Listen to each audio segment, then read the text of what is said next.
से बड़ी खबर आपको बता दें, नगरीय निकाय चुनाव में मतदान की प्रक्रिया अभी भी जारी है। पूरे राज्य में दोपहर 12 बजे तक 35% मतदान हुआ है, जहां पर 35.1% पुरुषों ने अब तक मतदान किया है और 32.48% महिलाओं ने अब तक मतदान किया है। वहीं थर्ड जेंडर की बात कर ले तो 7.7% मतदान अभी तक थर्ड जेंडर की ओर से हुआ है। बड़ी खबर आपको रायपुर से बता रहे हैं, जहां पर नगरीय निकाय चुनाव में मतदान की प्रक्रिया जारी है। सुबह से ही लोग मतदान करने पहुंच रहे हैं। पूरे राज्य में दोपहर 12 बजे तक मतदान हुआ है, जहां पर बता दें कि पुरुष महिला थर्ड जेंडर की बात कर ले तो पूरा सब मिला के 35% मतदान अब तक हुआ है। 35.1% पुरुषों ने मतदान किया, जबकि महिलाओं ने 32.48% मतदान किया है। थर्ड जेंडर की बात करें तो 7.7% मतदान अब तक उनका भी हो चुका है।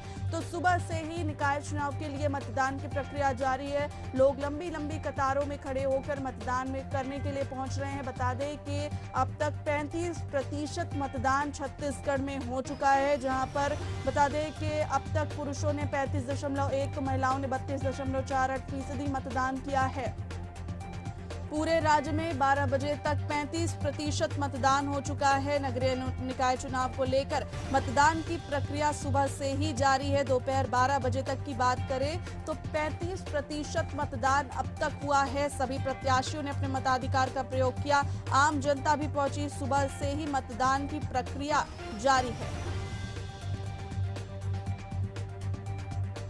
छत्तीसगढ़ नगरीय निकाय चुनाव के लिए मतदान जारी है। सुबह से ही मतदान केंद्रों के बाहर लोगों का तांता लगा हुआ है। लोग अपनी बारी का इंतजार कर रहे हैं। छत्तीसगढ़ में सुबह 12 बजे तक 18.40% वोटिंग हुई। रायपुर में भाजपा की मेयर प्रत्याशी मीनल चौबे ने चंगोरा भाटा स्थित मतदान केंद्र में वोट डाला। वहीं कांग्रेस प्रत्याशी दीप्ति दुबे ने भी वोटिंग की। इसके साथ ही दुर्ग से भाजपा की राष्ट्रीय उपाध्यक्ष सरोज पांडे ने भी मतदान किया। वहीं वोटिंग के दौरान धमतरी के पोलिंग बूथ में एक मतदाता के मौत की खबर भी सामने आई है। मौत का कारण हार्ट अटैक बताया जा रहा है और इसी बीच रायपुर, बिलासपुर, राजनांदगांव और धमतरी के कुछ मतदान केंद्रों में ईवीएम खराबी की भी शिकायतें मिली, जिसे सुधारने के बाद दोबारा मतदान शुरू किया। वोटिंग शाम 5 बजे तक चलेगी।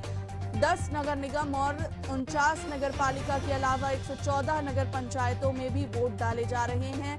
काउंटिंग 15 फरवरी को होगी।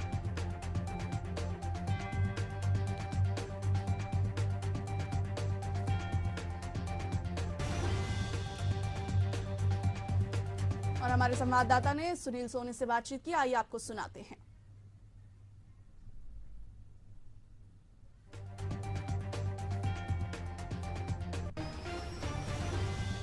बीजेपी विधायक अपने पूरे परिवार के साथ मतदान करने के लिए पहुंचे हैं और विधायक जी से हम बात करते हैं। आज आप पूरे परिवार के साथ मतदान करने के लिए पहुंचे। लोकतंत्र का उत्सव है और हम आज स्थानीय सरकार का गठन कर रहे हैं, तो सबको वोट डालना चाहिए। वही भूमिका मैं भी एक जनप्रतिनिधि के तौर पे, एक मतदाता के तौर पे निभा रहा हूँ। मुख्यमंत्री विष्णुदेव साय ने खुद कमान संभाला था प्रचार का और पूरे 10 नगर निगमों में रोड शो किया। आप लोगों ने भी प्रचार किया। क्या लग रहा है, जनता का रुख किस ओर है? निश्चित तौर पे हम विष्णुदेव साय जी के नेतृत्व में इस चुनाव को लड़ रहे हैं और विष्णुदेव साय जी ने कहा है पैसे की कमी नहीं होगी, विकास तेजी से होगा।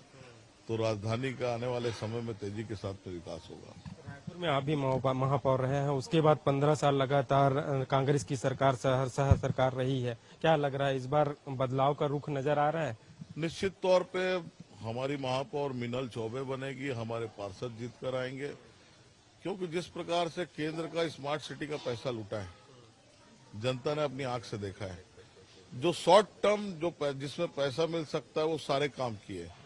लॉन्ग टर्म विजन के अंदर में काम नहीं हुआ, जो हमारी राजधानी के लिए एक नुकसानदायक रहा है। तो अब जनता जो है वो तेजी के साथ में विकास चाहती है, इसलिए भारतीय जनता पार्टी को जिताएगी। ये थे हमारे साथ सुनील सोनी, जिनका कहना है कि जनता विकास चाहती है। विकास के लिए अब बीजेपी को जनता जिताकर लाएगी। कैमरामैन पंकज के साथ शशिकांत साहू, न्यूज़ रायपुर।